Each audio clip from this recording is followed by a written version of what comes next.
அப்புறம் ஏன் சீமான் இப்பெல்லாம் விமர்சனம் பண்றது இல்ல அப்படின்னா, வரப்போதில்ல சுப்ரீம் கோர்ட்டுக்கு வரப்போதில்ல விஜயலட்சுமி கேஸ்.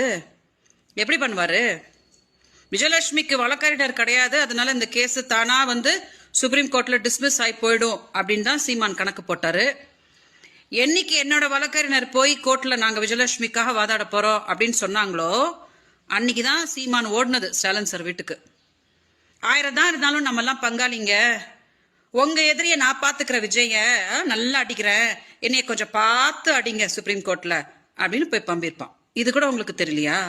14 வருஷத்துக்கு முன்னாடி இந்த மாதிரி ஒரு அவஸ்தை வந்த போதுதான் போய் அம்மா ஜெயலலிதா கிட்ட விழுந்து மான மரியாதைலாம் விட்டு நான் தெருவா போய் அவங்களுக்காக பிரச்சாரம் பண்றேன், இலை மலர்ந்தால் ஈழம் மலரும் அப்படின்னு நான் சொல்றேன் அப்படின்னு.